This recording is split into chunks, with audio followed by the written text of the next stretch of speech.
সবাইকে নতুন আরেকটা ভিডিওতে আমন্ত্রণ জানাচ্ছি। আসসালামু আলাইকুম। আশা করি সবাই ভালো আছেন। আমি আলহামদুলিল্লাহ ভালো আছি।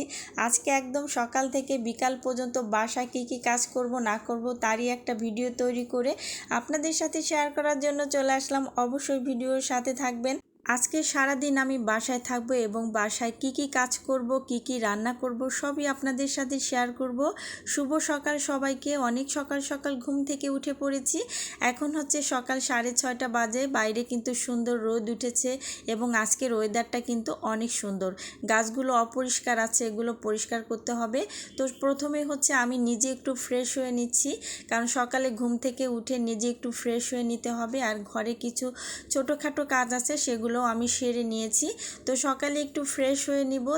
ফ্রেশ হয়ে নিয়ে হচ্ছে সকালে নাস্তার আয়োজন করতে হবে। আজকে সকালে কিন্তু বাসায় গ্যাস নেই। বেশ কয়েকদিন ধরে বাসায় গ্যাসের অনেক সমস্যা হচ্ছে। সকালবেলা বা সারাদিন গ্যাস থাকে না, গ্যাস হচ্ছে দুপুরের পরে আসে। এই জন্য অনেক অসুবিধা হচ্ছে, কারণ আজকে সারাদিন আমি বাসায় রান্নায় অনেক অসুবিধা হচ্ছে। এই কারণে সকালে নাস্তাটা আজকে বাইরে থেকে কিনে আনতে হবে। ফ্রেশ হওয়ার পর হাতে পায়ে একটু লোশন লাগিয়ে নিচ্ছিলাম। আর এদিকে হচ্ছে সকালে নাস্তা আনার জন্য দোকানে লোক পাঠিয়েছি। ইতিমধ্যেই হচ্ছে নাস্তা চলে আসবে। আর এদিকে আমি ফ্রেশ হয়ে নিলাম। আর এদিকে হচ্ছে চুলাতে তো গ্যাস নাই, অল্প একটু গ্যাস আছে। এর মধ্যে আমি হচ্ছে চুলাতে চা বসিয়ে দিয়েছিলাম, কারণ চাটা হতে 30 মিনিট সময় লেগেছে। আপনারা বুঝতেই পাচ্ছেন যে এক কাপ চা বানাইতে আমাকে আধা ঘন্টা সময় লাগছে। তার মানে কি, চুলাতে কিন্তু একটু গ্যাস নাই। যে গ্যাস আছে এতে করে কিন্তু চা বানানোটা আসলে পসিবল না। তারপরেও সকালে তো চা খেতে হবে, এই কারণে চুলাতে আমি অনেক আগেই চাটা বসিয়ে দিয়েছিলাম। তো অনেক আস্তে আস্তে চাটা হচ্ছে, দেখতেই পাচ্ছেন চাতে কিন্তু বলক আসছে না।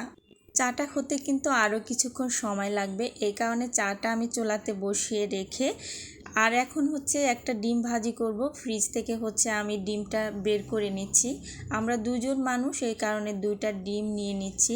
ডিম 2টা আমি পোচ করে নিব। এই ডিম ভাজতেও না জানি আরও কতটা সময় লাগবে। আজকে নাস্তাটা আল্লাহ জানে কখন খাওয়া হবে, কারণ চা বানাতে যদি আধা ঘন্টা সময় লাগে, ডিম ভাজতেও মিনিমাম আমার কাছে মনে হয় 15-20 মিনিট লাগবে। তো কড়াইয়ের মধ্যে আমি আগে তেল দিয়েছিলাম। তা তেলটা হালকা একটু গরম হয়েছে, কারণ অনেকক্ষণ ধরে তেলটা আমি কড়াইয়ের মধ্যে দিয়ে রেখেছিলাম। তারপর হচ্ছে ডিমটা দিয়ে দিলাম। ডিমের উপরে হালকা একটু লবণ দিয়ে দিলাম, কারণ ডিম পোচের মধ্যে একটু লবণ দিলে খেতে বেশ ভালো লাগে। তো দেখতেই পাচ্ছেন ডিম ভাজাটা কিন্তু আসলেই হয়ে যাচ্ছে। চুলাতে যদি ফ্রাই প্যান বসিয়ে দিতাম তাহলে ডিম ভাজতে আসলে অনেক সময় লাগতো, কারণ ফ্রাই প্যান গরম হতে বেশ সময় লাগে। এই কারণে হচ্ছে আমি টিনের কড়াইতে ডিমটা ভেজে নিলাম। তো আমি 2টা ডিমই ভেজে নিচ্ছি। একটা ডিম ভাজা হয়ে গেছে, আমি আরও একটা ডিম ভেজে নিচ্ছি। মাশাল্লাহ, আমি 2টা ডিমই কিন্তু ভেজে নিচ্ছি, কারণ এত অল্প গ্যাসে আমি যে ডিম ভাজতে পারবো এটা আমি চিন্তাও করিনি। তো যাই হোক, 2টা ডিমই ভাজা হয়ে গেছে। আর এরই মধ্যে হচ্ছে দোকান থেকে নাস্তা নিয়ে আসছে। নাস্তা নিয়ে আসতে আসতে আর এদিকে ডিম পোচও আমি করে ফেললাম। আর সাথে আজকে হচ্ছে পরাটা নিয়ে আসছে, সাথে ডাল ভাজি। আর আমি ঘরে তো ডিম পোচ করেছি। আর চাটা তো আমি আগেই চুলাতে বসিয়ে রেখেছিলাম অনেক আগেই। তো এখন হচ্ছে খাওয়া দাওয়া করব। তো খাওয়া দাওয়া করার পর হচ্ছে আজকে দিনে অনেক কাজ আছে, এই কারণে সকাল সকালে আমি নাস্তাটা করে নিচ্ছি। দোকানের পরাটা খেতে আসলে আমার ভালো লাগে না। তারপর কি আর করা, বাসায় তো গ্যাস নাই, এই কারণে আর কি কষ্ট করে এই পরাটাটা খেতে হচ্ছে। তো পরাটা আনার পর পরাটাটা কিন্তু অনেক শক্ত হয়ে গেছে। এই শক্ত পরাটা খেতে কিন্তু একটু ভালো লাগে না। তো যাই হোক, ডাল ভাজিটাও বেশ মজার ছিল। যে দোকান থেকে এই পরাটা আর ডাল ভাজি নিয়ে আসছে, ও দোকানের পরাটা আর ডাল ভাজিটা সবসময় আমার কাছে ভালো লাগে। তবে আমি সবসময় খাই না, মাঝে মাঝে খাই। এরকম যদি কোনো অসুবিধায় পড়ি তাহলে দোকানের নাস্তাটা আমি খেয়ে থাকি। তো যাই হোক, সকালে নাস্তা খাওয়া দাওয়া করার পর হচ্ছে একে একে ঘরের সব কাজকর্ম সেরে নিতে হবে।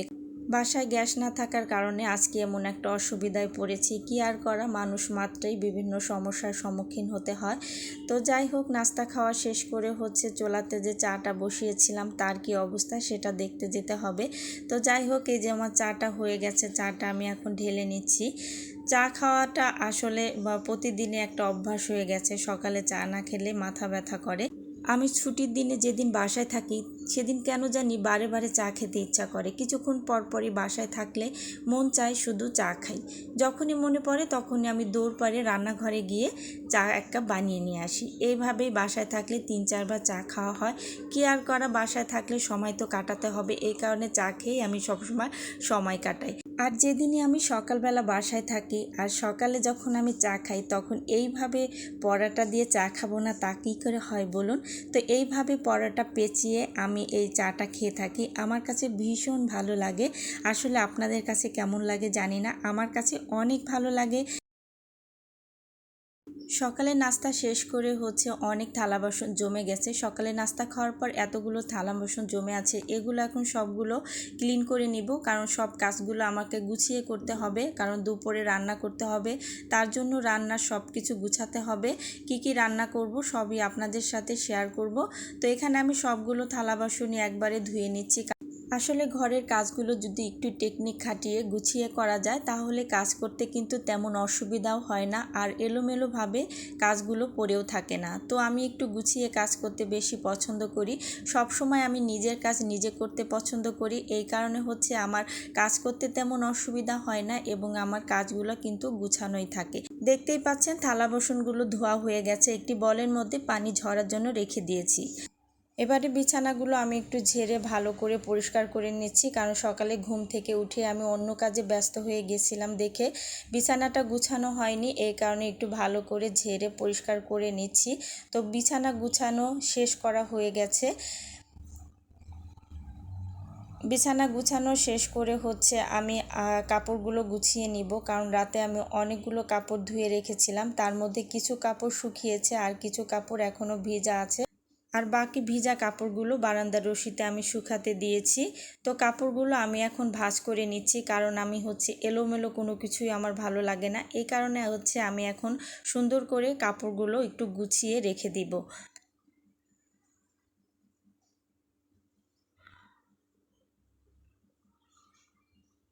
কাপড় ভাঁজ করা হয়ে গেলে আমি দুপুরের জন্য রান্না করব। তার জন্য সব কিছু আমাকে গুছিয়ে নিতে হবে। একটু গুছিয়ে কাজ করলে কাজের কোনো অসুবিধা হয় না। তো এদিকে আমার কাপড়গুলো গুছানো হয়ে গেছে। সকালে ঘুম থেকে উঠেই আমি গরুর মাংস আর এখানে 2-3 রকমের মাছ আমি ভিজিয়ে রেখেছিলাম। এখন আমি রান্নার জন্য সব কিছু গুছিয়ে নিয়েছি। এখানে আমি গরুর মাংসটা খুব ভালো করে ধুয়ে নিয়েছি, ভালো করে ধুয়ে পানি ঝরিয়ে নিয়েছি। এর মধ্যে এখন আমি সব ধরনের মশলা দিয়ে দিব। এখানে আমি আদা রসুন বাটা, জিরা বাটা দিয়ে দিচ্ছি পরিমাণ মতো করে। আসলে রেসিপি বলার কিছু নেই, আমার মতো করে আমি রান্না করছি। এখানে আদা রসুন বাটা, জিরা বাটা দিয়ে দিলাম। আর এখানে এখন দিয়ে দিচ্ছি আধা চা চামচের একটু বেশি হলুদের গুঁড়া, আর এখানে এখন মরিচের গুঁড়া দিয়ে দিচ্ছি 2 চা চামচের মতো। ঝালটা একটু বেশি করে দিচ্ছি, কারণ গরুর মাংসতে একটু ঝাল হলে বেশি মজা লাগে। আর এখানে ধনিয়ার গুঁড়া দিয়ে দিচ্ছি 1 চা চামচের একটু বেশি। পরিমাণ মতো লবণ দিয়ে দিচ্ছি।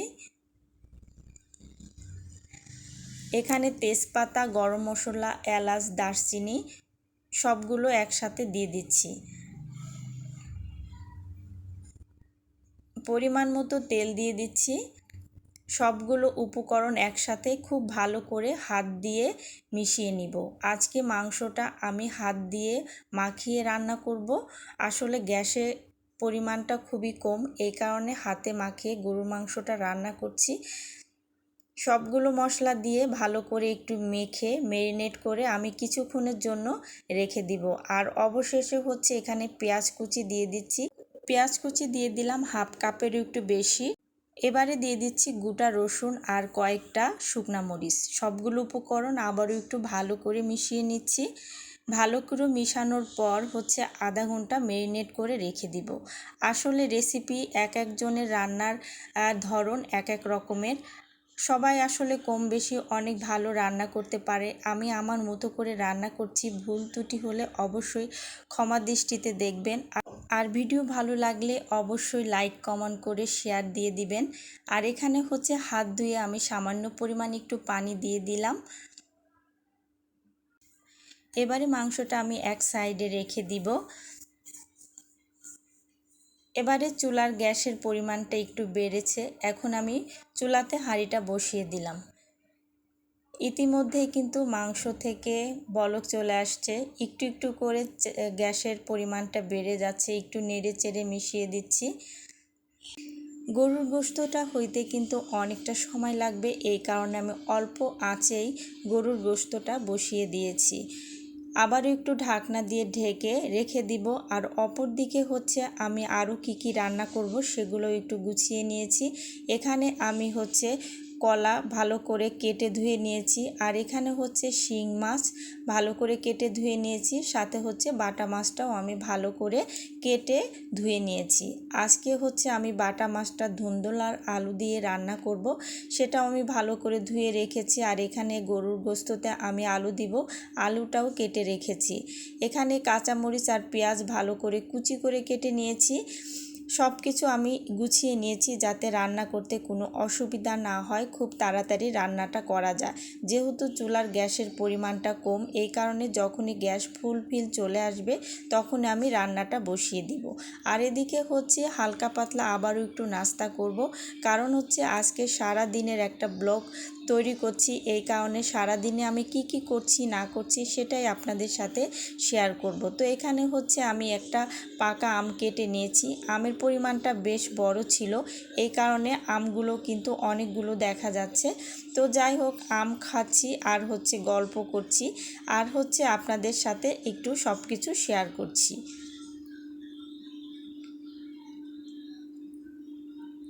আর চুলাতে যে গরুর গোশতটা বসিয়েছিলাম সেটার কি অবস্থা সেটা একটু দেখতে চলে আসলাম রান্নাঘরে। আবারও একটু নেড়ে চেড়ে মিশিয়ে দিচ্ছি। গরুর গোশত থেকে কিন্তু ঝোলের পরিমাণটা কমে গেছে অনেকটাই। গরুর গোশত থেকে সুন্দর একটা ফ্লেভার আসছে। আবারও ঢাকনা দিয়ে ঢেকে অনেক সময় রান্না করে নিব। আর এদিকে হচ্ছে আম খাওয়া এখনও শেষ হয় নাই, তো আমগুলো দুজনে মিলে খেয়ে নিচ্ছি। আম খাওয়া শেষ করে আবারও গরুর গোশতটা আমি ভালো করে নেড়ে চেড়ে মিশিয়ে দিব। গরুর গোশতর ঝোলটা কিন্তু এখন অনেকটাই শুকিয়ে গেছে, হালকা একটু ঝোল আছে। এবারে একটু ভালো করে নেড়ে চেড়ে মিশিয়ে নিচ্ছি। এর মধ্যে এখন আমি আবারও একটু পানি দিয়ে ভালো করে আবারও কিছুক্ষণ কষিয়ে নিব। পানি দেওয়ার পর আবার একটু নেড়ে চেড়ে মিশিয়ে দিচ্ছি।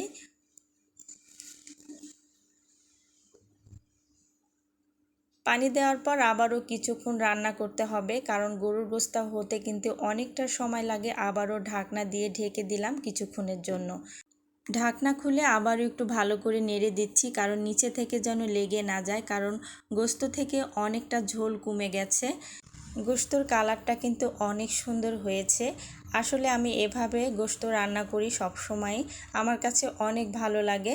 তো গোশতটা সিদ্ধ হতে আরও অনেকটা সময় লাগবে, ভালো করে গোশতটা কষিয়ে নিতে হবে। গরুর গোশত সবসময় খুব ভালো করে কষাতে হবে, যত কষাতে হবে তত মাংসর স্বাদটা বেড়ে যায়। আবারও একটু নেড়ে চেড়ে দিচ্ছি, কারণ নিচে থেকে যেন লেগে না যায় সেটা খুব ভালো করে খেয়াল করতে হবে।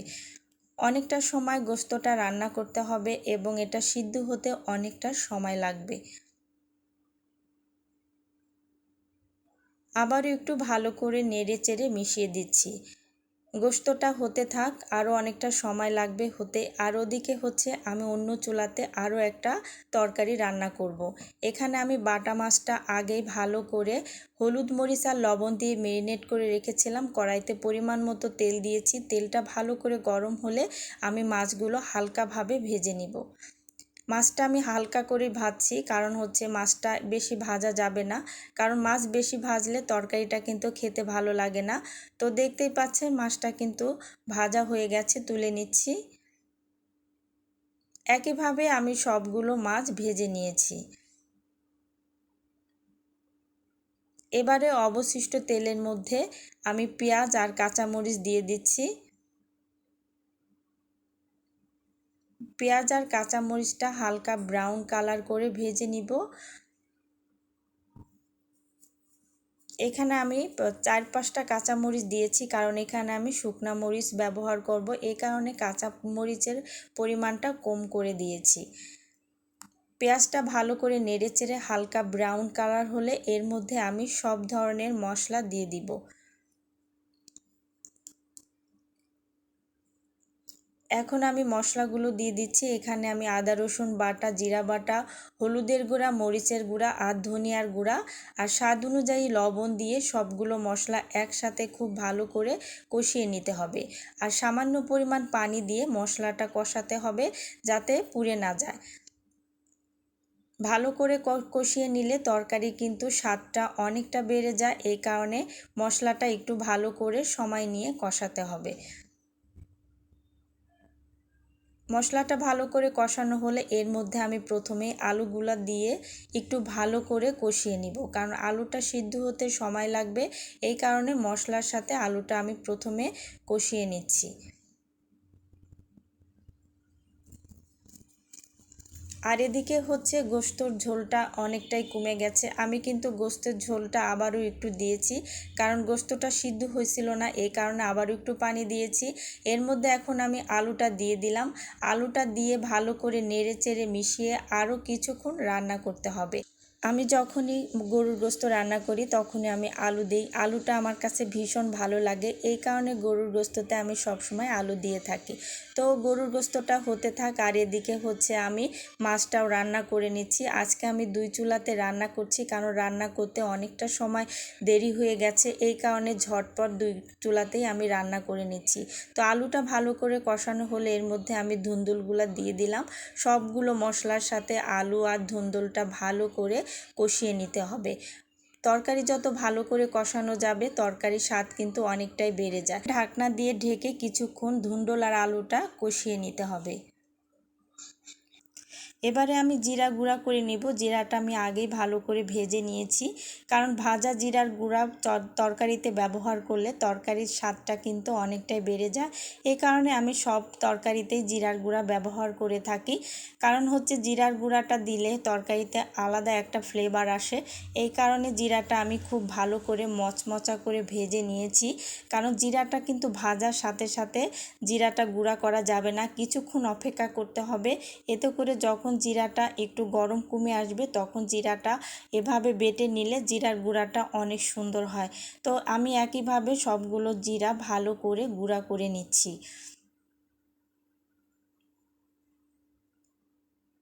জিরাটা কিন্তু বাটা হয়ে গেছে, সুন্দরভাবে জিরাটা আমি গুঁড়া করে নিয়েছি। আর জিরা থেকে সুন্দর একটা ফ্লেভার আসছে, কারণ ভাজা জিরার গন্ধটা কিন্তু অনেক সুন্দর। আর এদিকে হচ্ছে গরুর গোস্তটা অনেকটাই হয়ে গেছে, আলুটাও বেশ ভালোভাবে সিদ্ধ হয়ে গেছে। আর তরকারির কালারটাও কিন্তু অনেক সুন্দর হয়েছে, দেখতেও বেশ ভালো হয়েছে, সুন্দর একটা ফ্লেভার আসছে। এর মধ্যে এখন আমি জিরার গুঁড়া আর হচ্ছে গরম মশলার গুঁড়া দিয়ে দিচ্ছি।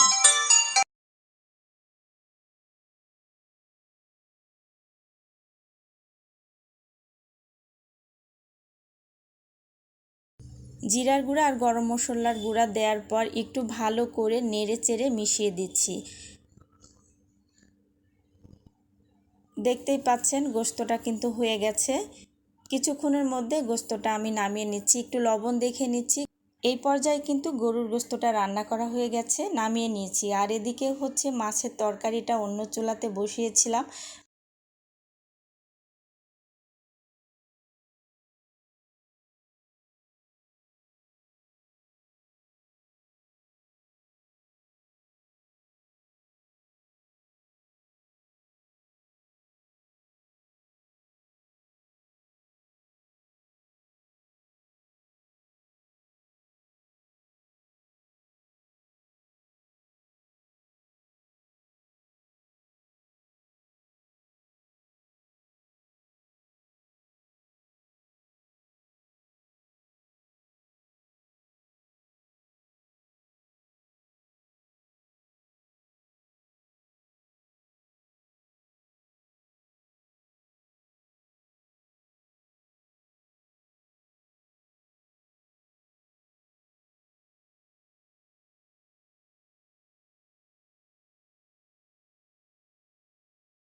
তরকারিতে আমি পরিমাণ মতো পানি দিয়েছি, পানিটা ভালো করে বলক চলে আসছে, একটু নেড়ে চেড়ে মিশিয়ে দিচ্ছি। তরকারির কিন্তু সুন্দর একটা কালার হয়েছে, দেখতেও কিন্তু বেশ ভালো হয়েছে। লবণটা একটু দেখে নিচ্ছি, কারণ রান্নার সময় আমি লবণের পরিমাণটা একটু কম দিয়েছিলাম, তো লবণটা একটু লাগবে। আর একটু লবণ এর মধ্যে দিয়ে দিচ্ছি। লবণটা দেওয়ার পর এর মধ্যে আমি ভাজা জিরার গুঁড়া দিয়ে দিচ্ছি, কারণ আমি সব তরকারিতে একটু ভাজা জিরার গুঁড়া দিই সুন্দর একটা ফ্লেভার আসার জন্য, আর তরকারির স্বাদটাও কিন্তু অনেকটা বেড়ে যায়। আবার একটু নেড়ে চেড়ে মিশিয়ে দিলাম। তরকারিটা কিন্তু অনেকটাই হয়ে আসছে, আরও 2-1 মিনিট রান্নার পর তরকারিটা আমি নামিয়ে নিব। দেখতেই পাচ্ছেন তরকারিটা কিন্তু হয়ে গেছে, সুন্দর একটা কালার হয়েছে। এবারে তরকারিটা আমি নামিয়ে নিচ্ছি। এবারে শিং মাছ রান্না করব, তার জন্য এখানে আমি কলা কেটে ভালো করে ধুয়ে ভাপ দিয়ে নিয়েছি, কারণ কলা থেকে অনেক কষ হয়। তা কষ এড়ানোর জন্য কলাটা কিন্তু ভাপ দিয়ে নিতে হবে। আর এদিকে রান্নার মাঝখানে একটু চা খেতে হবে। বুঝতেই পারছেন বাসায় থাকলে অনেকবার চা খাওয়া হয়, চা না খেলে একটু ভালো লাগে না। তো রান্নার বিরতি দিয়ে আমি আবারও চা বানিয়ে নিয়েছি, আবারও একটু চা খাবো। চা খেলে কাজের এনার্জিটাও বেড়ে যায়। তো চা খাওয়া শেষ করে আবার যথারীতি আমি রান্নাঘরে চলে আসব। চা খাওয়া শেষ করে আবারও রান্নাঘরে চলে আসলাম রান্না করার জন্য। তো এখন শিং মাছ রান্না করব। এখানে পরিমাণ মতো তেল দিয়ে দিলাম। তেলটা ভালো করে গরম করা হয়ে গেলে এর মধ্যে আমি পরিমাণ মতো পেঁয়াজ কুচি দিয়ে দিলাম, সাথে কাঁচামরিচ কুচিও দিয়ে দিব। একটু ভালো করে নেড়ে চেড়ে মিশিয়ে নিচ্ছি। পেঁয়াজটা হালকা ব্রাউন কালার করে ভেজে নিতে হবে।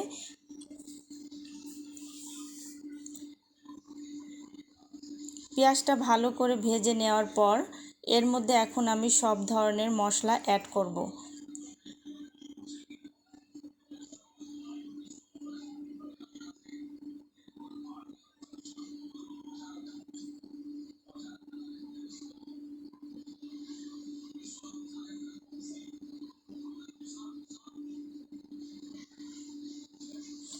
এর মধ্যে এখন আমি আদা রসুন বাটা, জিরা বাটা, হলুদের গুঁড়া, মরিচের গুঁড়া এবং ধনিয়ার গুঁড়া দিয়ে দিচ্ছি।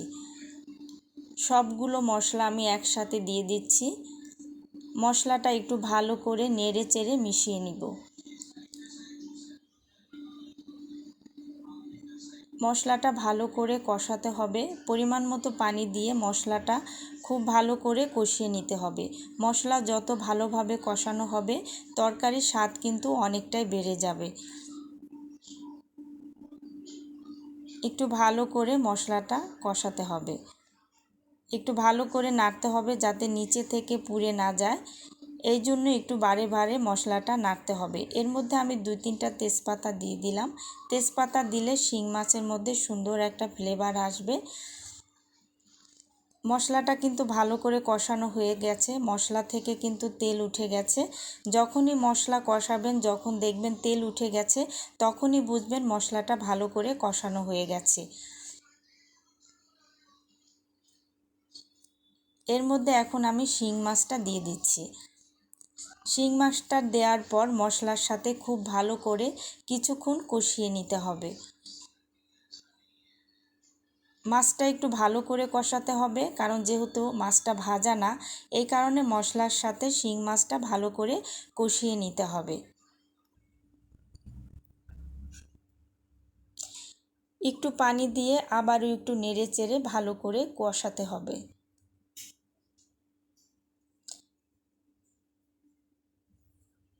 এবারে ঢাকনা দিয়ে ঢেকে মাছটা আরও কিছুক্ষণ কষিয়ে নিতে হবে।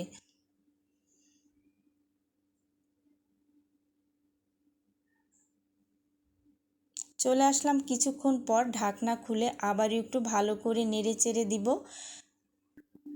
মাছটা ভালো করে কষানো হলে আমি মাছটা এখন তুলে নিয়েছি।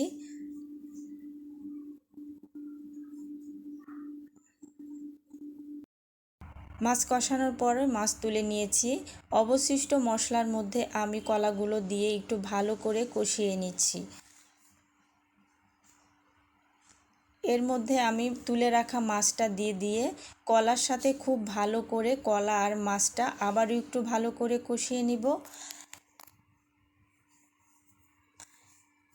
হালকা একটু পানি দিয়ে দিব। পানি দেওয়ার পর আবারও একটু নেড়ে চেড়ে মিশিয়ে দিব।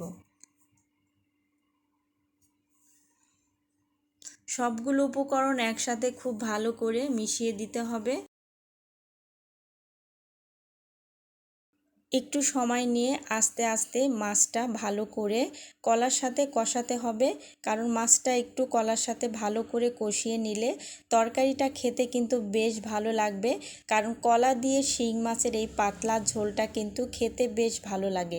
গরম ভাতের সাথে আপনি এই তরকারিটা খুবই মজা করে খেতে পারবেন। ভালো করে কষানোর পর এখানে আমি পরিমাণ মতো পানি দিয়ে দিচ্ছি। তরকারিতে পানির পরিমাণটা একটু বেশি দিচ্ছি, কারণ কলার তরকারিতে পানি কিন্তু অনেকটাই শুকিয়ে যায়। আবারও একটু নেড়ে চেড়ে দিলাম। ঝোলের পরিমাণটা কিন্তু এখন অনেকটাই বেশি। একটু লবণ দেখে নিচ্ছি, কারণ রান্নার সময় আমি লবণটা একটু কম দিয়েছিলাম, তার জন্য এখানে একটু সামান্য পরিমাণ লবণ লাগবে।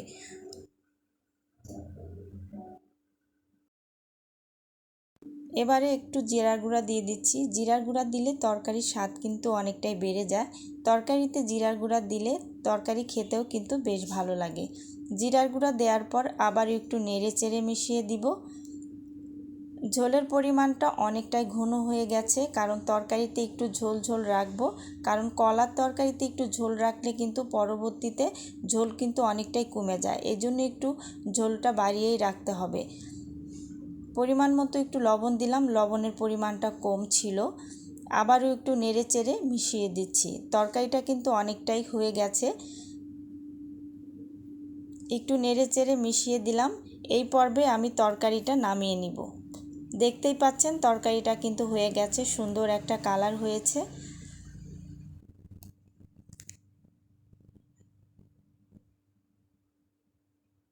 দেখতেই পাচ্ছেন তরকারিটা আমি নামিয়ে নিয়েছি। কালারটাও কিন্তু অনেক সুন্দর হয়েছে।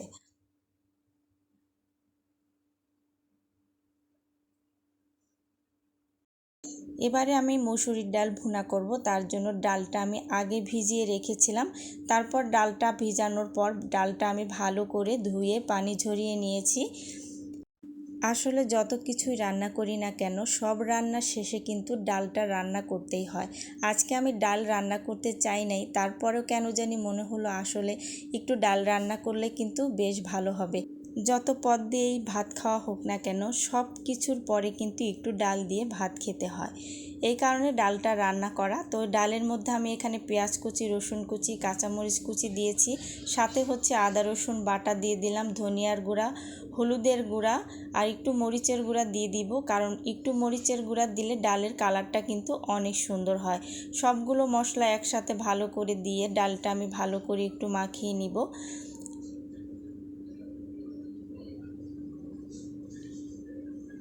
ডালটা ভালো করে মাখানোর পর এর মধ্যে আমি পরিমাণ মতো তেল দিয়ে দিচ্ছি। তেল দেওয়ার পর আবারও একটু ডালটা ভালো করে মাখিয়ে নিব।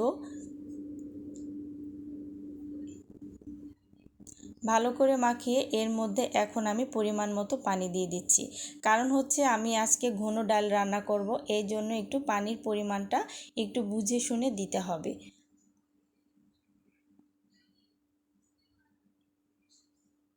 পরিমাণ মতো পানি দেওয়া হয়ে গেছে। এবারে আমি চুলাতে ডালটা বসিয়ে দিব।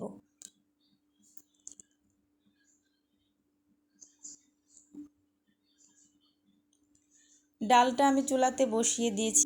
এবারে আমি বাকি কাজগুলো সেরে নিব। সিঙ্কের মধ্যে অনেকগুলো থালা বাসন জমে আছে, সেগুলো একটু পরিষ্কার করে নিব। আরও অনেকগুলো কাজ আছে, সেগুলো সেরে নিব। টেবিলগুলো একটু ভালো করে মুছিয়ে নিচ্ছি, কারণ ডাইনিং টেবিলে একটু কাজ করা হয়েছে, টেবিলটা মুছা হয়নি, এই কারণে টেবিলটাও একটু মুছিয়ে নিচ্ছি। ফুলগুলো একটু গুছিয়ে দিলাম। এবারে টেবিলটা আবারও একটু ভালো করে মুছিয়ে নিলাম। আর এদিকে হচ্ছে ঘরের আসবাবপত্রগুলো আমি একটু মুছে দিলাম। অনেক ধুলা পড়েছে, কারণ হচ্ছে রাস্তার পাশে বাড়িঘর থাকলে যা হয়, ঘরে কিন্তু অনেক ধুলাবালি পড়ে, সেগুলো একটু ভালো করে মুছে দিলাম। একদিন না মুছলে হয় কি, অনেক ধুলা পড়ে থাকে, দেখতে কিন্তু ভালো লাগে না। একদিন বাসায় থাকলে একটা কাজ শেষ না হতে আর একটা কাজ হাজির হয়ে যায়। মানে যেদিন আমি বাসায় থাকবো সেদিন মনে হবে যে আমি একটা কাজের বাগানের মধ্যে আছি, কারণ কাজ একটা শেষ না করতে আর একটা কাজ মনে হয় এটা করলেও মনে হয় ভালো হতো। এইভাবে করে বাসার সব কাজ ওই দিন আমাকে করতে হবে, বিশেষ করে আমার ছুটির দিন। সব কাজ শেষ করে আবার হচ্ছে ঘরটাও একটু ঝেড়ে নিচ্ছি, কারণ ঘরটাও একটু ভালো করে ঝাড় দিয়ে নিচ্ছি, কারণ অনেক কাজ করা হয়েছে, ফ্লোরে অনেক ময়লা পড়ে পড়েছে। তো আমি যাই হোক সবগুলো রুম একসাথে ভালো করে একটু ঝাড় দিয়ে নিচ্ছিলাম। রুমগুলো ভালো করে ঝাড়ু দেওয়া হয়ে গেলে আমি আরও অনেকগুলা কাজ বাকি, সেগুলো করব। আপনারা ভাবতে পারেন যে এই লোকটা আজকে বাসায় আছে আর বাসার যাবতীয় কাজকর্ম আমাকে একাই করতে হয়, কারণ বাসাতে আমি একাই থাকি। এই কারণে বাসার সব আমাকেই করতে হয়, কারণ বুঝতেই পারছেন মেয়ে মানুষের কাজ তো আর ছেলে মানুষ করে দিবে না। এই কারণে আমার কাজ আমাকেই করতে হয়। তো আমি সবগুলো কাজ কিন্তু একটু গুছিয়ে গুছিয়ে করি, যাতে আমার কোনো অসুবিধা না হয়, কারণ আমার কোনো কাজের লোক নাই। এই কারণে আমার কাজ আমাকেই করতে হয়। ঘর ঝাড়ু দেওয়া হয়ে গেলে আমার বাকি কাজগুলোও আমি করে নিব।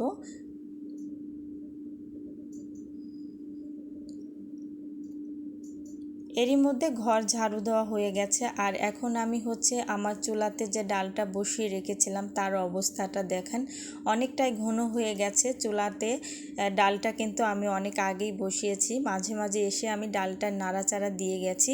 আর এখন ডালটা আমি একটু বাগার দিয়ে নিব, কারণ আমি ডালটা হাতে মাখিয়ে বসিয়েছিলাম, কিন্তু এখন মনে হচ্ছে যে একটু বাগার দিলে হয়তো ডালটা আরও মজার হবে। এই কারণে ডালটা আমি নামিয়ে রেখে এখন আমি ডালটা বাগার দেওয়ার জন্য পেঁয়াজ রসুনও একটু কেটে নিয়েছি।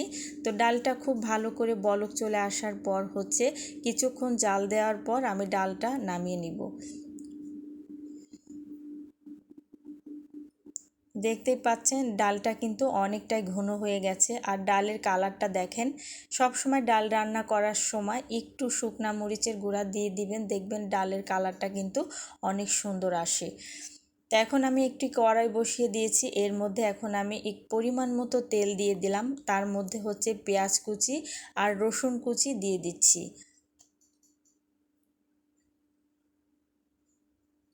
আর সাথে 2-3টা শুকনা মরিচ দিয়ে দিলাম। শুকনা মরিচ দিলে হয় কি, ডালের থেকে সুন্দর একটা ফ্লেভার আসে। একটু ভালো করে নাড়াচাড়া দিয়ে দিতে হবে।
সবগুলো রান্না হয়ে গেছে।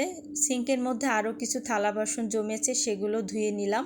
আর এদিকে বাজার থেকে চাল আর আটা নিয়ে আসছিল, সেগুলো আসলে বক্সের মধ্যে রাখা হয়নি। তো এখন আমি ডাল আর আটাটা বক্সের মধ্যে তুলে রাখছি, কারণ সাপ্তাহিক কাজের মধ্যে অনেকগুলো কাজই এসে পড়ে, সেগুলো একটু গুছিয়ে রাখলে পুরা সপ্তাহ কিন্তু কাজের চাপটাও অনেকটা কম থাকে।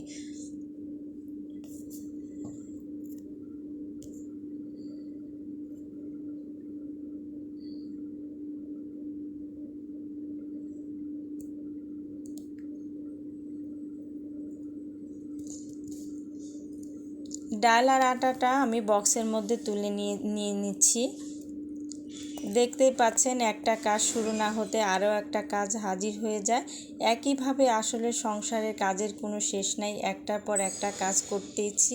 সারাদিন শুধু কাজ আর কাজের মধ্যেই আছি, এতটুকু রেস্টের মধ্যে কিন্তু আজকে নাই। আজকে সারাদিনই কাজের মধ্যে, কারণ সকালেই একটা সমস্যায় পড়েছিলাম, গ্যাস নাই। এই কারণে রান্নাটাও অনেক দেরি হয়ে গেছে। এই কারণে মনে হচ্ছে বাসার সব কাজগুলো কেন জানি এলোমেলো হয়ে গেছে। তো আমি বক্সের মধ্যে চালটা ঢেলে রেখে দিলাম, আটাটাও রেখে দিলাম। আর এদিকে হচ্ছে আরও কিছু বাকি কাজ আছে, সেগুলো সারবো। কারণ সারাদিন রান্না করে তো ত্বকের অবস্থা খুবই খারাপ হয়ে গেছে। এই কারণে হালকা একটু রূপচর্চা করতে হবে। রূপচর্চা তো আসলে করতেই হবে, নিজে ভালো থাকতে হলে, ফিট থাকতে হলে নিজের প্রতি একটু যত্ন নিতে হবে। তো এখানে আমি একটা আলু ভালো করে ধুয়ে একটি গ্রেটারের মাধ্যমে গ্রেট করে নিচ্ছি। আলুটা ভালো করে গ্রেট করে নিতে হবে। গ্রেট করার পর আলুর ভিতর থেকে যে পানিটা বের হবে সেটাই আমি নিব। তো আলুটা গ্রেট করা হয়ে গেছে, আমি পুরো আলুটা গ্রেট করিনি, অর্ধেকটা নিয়েছি। আলুটা গ্রেট করা হয়ে গেছে, সবগুলো আলু এক জায়গা করে এবার চেপে চেপে আলু থেকে রস বের করে নিব। দেখতে পাচ্ছেন আমি কিভাবে করছি। অর্ধেকটা আলু থেকে বেশ খানিক রস বের হয়েছে।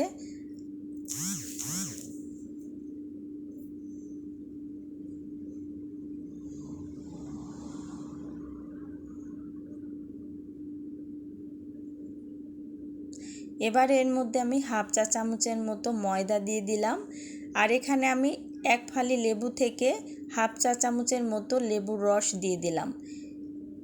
এই উপাদানগুলো একসাথে করে আপনার ত্বকে লাগালে ত্বকটা অনেক উজ্জ্বল হবে এবং মুখে তেলতেলে ভাবটা অনেকটা দূর হয়ে যাবে।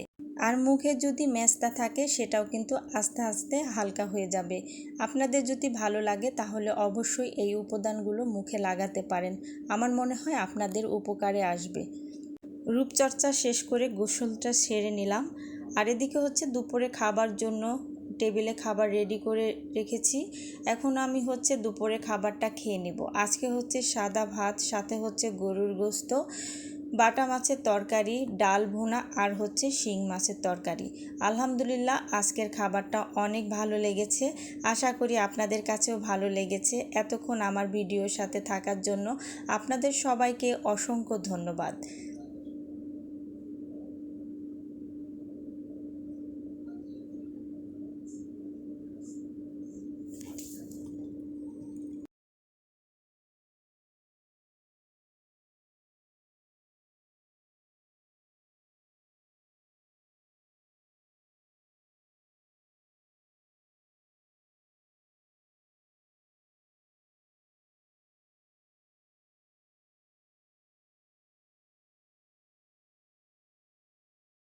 আলহামদুলিল্লাহ দুপুরের খাবার শেষ করে আমি আবার রান্নাঘরে চলে আসলাম। তো দুপুরে জানতে পারলাম বিকালে একজন মেহমান আসবে। তো তার জন্য কি আর করব, হালকা একটু নাস্তার অ্যারেঞ্জমেন্ট করলাম। তো এখানে আমি হচ্ছে নুডলস রান্না করব। তার জন্য এখানে নুডলসটা আমি আগে সিদ্ধ করে রেখেছি। আর এর মধ্যে পেঁয়াজ আর কাঁচামরিচ দিয়ে দিয়েছি, হালকা একটু বাদামি কালার হলে এর মধ্যে একটা ডিম দিয়ে দিলাম। ডিমটা ভালো করে একটু নেড়েচেড়ে মিশিয়ে নিলাম। আর এর মধ্যে আমি সিদ্ধ করা নুডলসটা দিয়ে ভালো করে নেড়েচেড়ে একটু মিশিয়ে নিচ্ছি। নুডলসটা একটু ভালো করে ভাজা ভাজা করতে হবে। আর এর মধ্যে এখন আমি ম্যাগি মশলাগুলো দিয়ে দিচ্ছি। আমি এখানে 2 প্যাকেট নুডলস রান্না করছি, তার সাথে 2 প্যাকেট মশলাই দিয়ে দিলাম। মশলা দেওয়ার পর নুডলসের সাথে খুব ভালো করে মশলাগুলো মিশিয়ে নিব। একটু ভালো করে মিশিয়ে নিতে হবে। নুডলসটা একটু ভালো করে রান্না করলে খেতে কিন্তু বেশ মজার হয়। আর এইভাবে ঝটপটভাবে নুডলস রান্না করলে বেশি একটা সময় লাগে না। এটা হচ্ছে ফাঁকিবাজি নাস্তা আমার কাছে মনে হয়। কোনো কিছুই করার নাই, পানি গরম করে নুডলস ঢেলে দিল, একটু নাড়াচাড়া করে নামিয়ে নিয়ে আসলো। দেখতেই পাচ্ছেন নুডলসটা কিন্তু রান্না করা হয়ে গেছে, এবার পরিবেশন করব। ইতিমধ্যে বাসায় কিন্তু মেহমান চলে আসছে, তার জন্যই আর কি নাস্তাটা তৈরি করলাম। তো নুডলসটা রান্না করে ফেললাম। আর এরই মধ্যে হচ্ছে চুলাতে কিন্তু আমি চাটাও বসিয়ে দিয়েছি।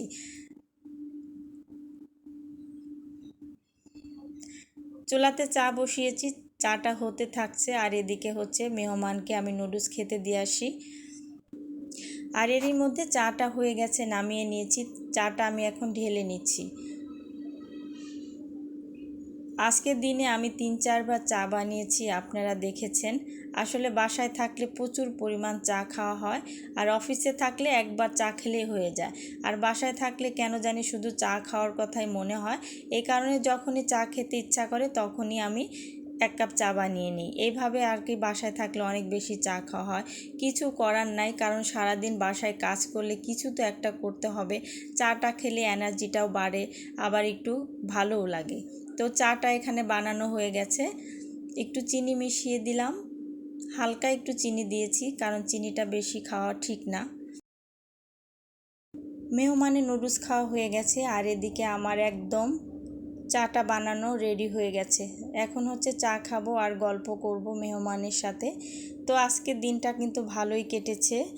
আর এদিকে মেহমান কিন্তু চলে গেছে, আমি হচ্ছে বারান্দায় একটু কাজ করব, কারণ বারান্দায় আমার বেশ কিছু মানি প্ল্যান্টের গাছ আছে, সেগুলো কয়েকদিন ধরে অযত্নে আছে, কারণ আমি একটু বাসার বাইরে ছিলাম, এই কারণে হচ্ছে মানি প্ল্যান্টের গাছগুলো তেমন পানি দেওয়া হয় নাই।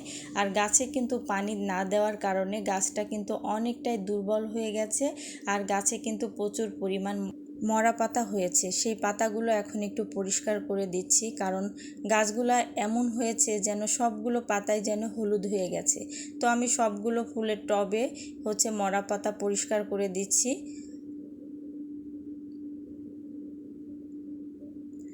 আসলে গাছ থাকলে গাছের যদি পরিচর্যা করা না হয় তাহলে গাছ কিন্তু ভালো হয় না। আর গাছ যদি বাসায় থাকে তাহলে গাছের অযত্ন হলে মনটা কিন্তু ভীষণ খারাপ হয়ে যায়। কারণ আমার কাছে এই মানি প্ল্যান্টের গাছগুলো অসম্ভব ভালো লাগে, কারণ আমার বাসায় তেমন কোনো ফুলের গাছ নাই, শুধু এই মানি প্ল্যান্টের কিছু গাছ আছে। এই গাছে আমার পুরা বারান্দা একদম ছেয়ে গেছে, দেখতে কিন্তু ভীষণ ভালো লাগে। আসলে আপনাদের কাছে কেমন লাগে অবশ্যই জানাবেন। তো গাছটা পরিষ্কার করে দেওয়ার পর হচ্ছে গাছে পানিও দিতে হবে, কারণ হচ্ছে টবের মধ্যে যে মাটি আছে সেই মাটিগুলো একদম রুক্ষ হয়ে গেছে। গাছের গোড়াতে হচ্ছে সার দিতে হবে, তাই মাটিগুলো একটু ভালো করে পরিচর্যা করে তারপরে মাটি দিতে হবে। এবার বৃক্ষ মেলায় গেছিলাম গাছ কেনার জন্য, তেমন কোনো গাছ আমি কিনতে পারি নাই। এই বেলি ফুলের গাছটা কিনে আনছি, কারণ বেলি ফুল আমার অনেক পছন্দ। কারণ আমার সব সময় আমার বাগানে, মানে আমার বারান্দায় যে বাগানটা আছে সেই বাগানে সব সময় এই বর্ষার সিজনে কিন্তু ফুল ফোটে। এবার কিন্তু আমি বেলি ফুল কিনতেও পারি নাই, কারণ আগের গাছটা আমার মরে গেছে। এই কারণে এবার আমি হচ্ছে মেলা থেকে একটা গাছ এনেছি, সেই গাছটা হচ্ছে এখনও লাগানো হয় নাই, কারণ যেভাবে আনছি ওইভাবে রেখে দিয়েছি। আর এখনও বারান্দায় অনেকগুলো কাপড় আছে, কারণ রাতে যে কাপড়গুলো আমি ধুয়েছিলাম সেই কাপড় এখনও সবগুলো শুকায় নাই, এই কারণে বারান্দাতে শুকাতে দিয়েছি। আর এদিকে এই বেলি ফুলের গাছটাতে কিন্তু ফুল ফুটা ছিল, বাসায় আনার পর ফুলগুলো মরে গেছে এবং সবগুলো ফুল ঝরে গেছে। আর এদিকে হচ্ছে এই গাছগুলোতে কিন্তু এখন আমি একটু পানি দিয়ে দিব, পানি দেওয়ার পর হচ্ছে গাছগুলো আবার আগের মতো সতেজ হয়ে উঠবে। আর এখানে হচ্ছে কিছু মানি প্ল্যান্টের গাছ আমি হচ্ছে লাগিয়েছি, সেগুলো হচ্ছে এখন ছোট ছোট। বাইরে কিন্তু আজকের ওয়েদারটা অনেক ভালো ছিল, অনেক রোদ উঠেছে এবং গরমও পড়েছে। বারান্দাতে আমার কিন্তু পুঁই শাকের গাছও আছে, কারণ বাসায় যে পুঁইর ডাঁটা এনেছিল সেটা খাওয়ার পর পুঁইয়ের ডাঁটাটাই আমি লাগিয়েছিলাম টবের মধ্যে। দেখতেই পাচ্ছেন অনেক সুন্দর কিন্তু হয়েছে পুঁই শাকগুলা, এবং কয়েকটা ডাঁটা কিন্তু বেশ লম্বা হয়েছে এবং বারান্দার বাইরেও পুঁইয়ের ডাঁটাগুলো চলে গেছে। দেখতে কিন্তু অনেক সুন্দর হয়েছে। আসলে নিজের ঘরে বা নিজের হাতে কিছু তৈরি করা মানে নিজের কাছে কিন্তু অনেক ভালো লাগে। তো আজকে আমি পুঁই শাকগুলো কেটে নিব, কারণ পুঁই শাকগুলো একদম বারান্দার জালি থেকে বাইরে চলে গেছে, এই কারণে হচ্ছে সবগুলো পুঁই শাক আমি কেটে নিচ্ছি। দেখতেই পাচ্ছেন পুঁই শাকটা কিন্তু অনেক লোভনীয় হয়েছে, কারণ এমন পুঁই শাক বারান্দায় হয়েছে আসলে ভাবতেই অনেক ভালো লাগে। তারপর অবশ্যই আমি এই পুঁই শাকের গাছ থেকে পুঁই শাকগুলো কেটে নিচ্ছি।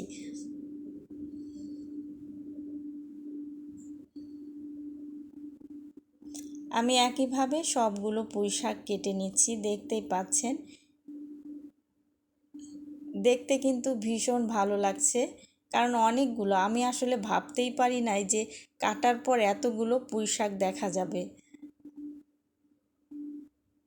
একে একে আমি সবগুলো পুঁই শাক কেটে নিচ্ছি। পুঁইয়ের ডাঁটা যখন বড় হয়ে যায় তখন কিন্তু পুঁইয়ের ডাঁটাগুলো কেটে নিতে হয়, কারণ পুঁই শাক না কাটলে পুঁই শাক থেকে আবার দ্বিতীয়বার কিন্তু শাক জন্মে না, এই কারণে বড় ডাঁটাগুলো কেটে নিতে হয়। এরই মধ্যে আমি একটু ছাদে গিয়েছিলাম, মানে ছাদে অনেক কবুতর আছে সেগুলো একটু দেখার জন্য আর কবুতরের খাবার দেওয়ার জন্য। দেখতেই পাচ্ছেন কবুতরগুলো কি সুন্দরভাবে বসে আছে।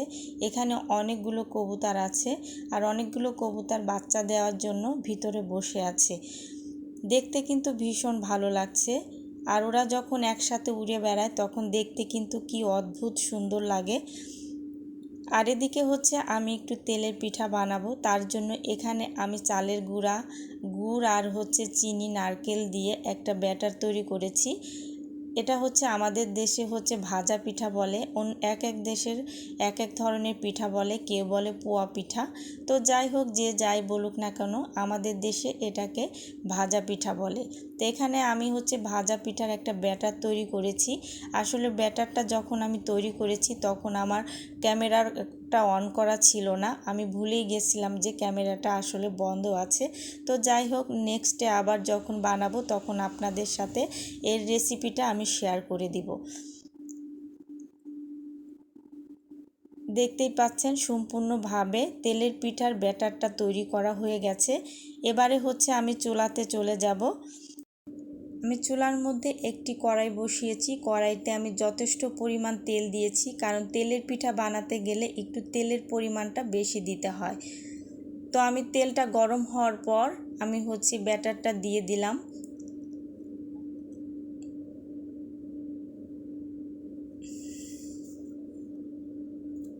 দেখতেই পাচ্ছেন কি সুন্দরভাবে ফুলে উঠেছে। এই ব্যাটারটা তৈরি করার সময় ব্যাটারের ঘনত্বটা অবশ্যই মেনটেন করতে হবে, তা না হলে কিন্তু পিঠাটা কিন্তু ফুলবে না। দেখতেই পাচ্ছেন একটা পিঠা কিন্তু হয়ে গেছে আর দেখতেও কিন্তু বেশ ভালো লাগছে। আমি একই প্রসেসে সবগুলো পিঠা বানিয়ে নিয়েছি। দেখতেই পাচ্ছেন কি সুন্দর ফুলকো ফুলকো পিঠা হয়েছে। পিঠাগুলো দেখতে কিন্তু অনেক লোভনীয় হয়েছে। আমি একটা পিঠা একটু ভেঙে দেখাচ্ছি। আসলে পিঠার ভিতরে কিন্তু একটু কাঁচা নেই এবং খেতে কিন্তু বেশ মজা হয়েছে। এরকম পিঠা বানিয়ে বাসার সবাইকে দিতে পারেন এবং বিকালে নাস্তাও এই পিঠাটা আপনি রাখতে পারেন। খেতে কিন্তু ভীষণ মজা এবং বাসার সবাই কিন্তু খুবই পছন্দ করবে।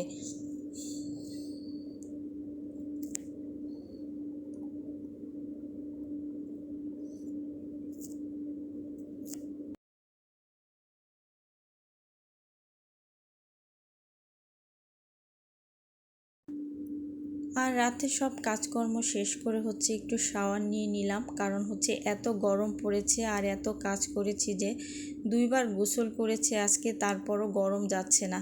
আর এদিকে হচ্ছে রাতের জন্য আমি একটু সবজির খিচুড়ি রান্না করেছিলাম। ইতিমধ্যেই কিন্তু সন্ধ্যার মধ্যে অনেক বৃষ্টি হয়েছে, তো বৃষ্টির দিনে কিন্তু খিচুড়ি খেতে বেশ ভালো লাগে। আর বৃষ্টি নামলেই কিন্তু খিচুড়ির কথা মনে হয়। তো যে কথা সেই কাজ, আমি হচ্ছে সবজি দিয়ে আজকে একটা নরম খিচুড়ি তৈরি করেছি। একদম সিম্পলভাবে শর্টকাট রান্না করে ফেললাম। খিচুড়ি রান্না করার ভিডিওটা আপনাদের সাথে শেয়ার করতে পারি নাই, তার জন্য দুঃখিত। তো যাই হোক, রাতে হচ্ছে খিচুড়ি রান্না করলাম, তারপরে হচ্ছে রাতের খাবারটা খেয়ে নিব। তো এখানে হচ্ছে আমি খিচুড়ি খাবো, কারণ খিচুড়িটা কিন্তু অনেক মজা হয়েছে। কারণ এত গরম খেতেও কিন্তু বেশ অসুবিধা হবে। অসুবিধা হলেও কিছু করার নাই, খিচুড়ি রান্না করেছি, খিচুড়ি রেখে দিব এটা এখন মনই চাচ্ছে না। আগে কখন খিচুড়ি খাবো সেই আশায় আছি। তো খিচুড়ির সাথে হচ্ছে আমি একটা ডিম ভেজে নিয়েছি। আজকে হচ্ছে নরম খিচুড়ির সাথে ডিম ভাজা দিয়ে খাবো। তো অনেক মজা হয়েছিল আজকের খিচুড়িটা, আলহামদুলিল্লাহ। আশা করি আপনাদের কাছেও বেশ ভালো লেগেছে। আর বাইরে কিন্তু প্রচুর বৃষ্টি হচ্ছে, হঠাৎ করে সন্ধ্যার পরে অনেক বৃষ্টি হচ্ছে। আর হচ্ছে দিনের বেলা হলে বৃষ্টিটা আপনাদের সাথে শেয়ার করতে পারতাম, কিন্তু রাতের বেলা তো আর বৃষ্টি শেয়ার করতে পারছি না, কারণ বৃষ্টি হচ্ছে আমার ভীষণ ভালো লাগে। এই কারণে হচ্ছে বৃষ্টিতে ভিজতে কার কেমন লাগে জানি না, আমার কিন্তু ভালো লাগে। আর খিচুড়িটা যে এত মজা হয়েছে, আমি কিন্তু অলরেডি খিচুড়ি রিভিউ দিয়ে দিয়েছি, আপনারা দেখতে পেরেছেন। তো যাই হোক, রাতের বেলা খিচুড়ি খাচ্ছি আর আপনাদের সাথে গল্প করছি, অনেক ভালো হয়েছে।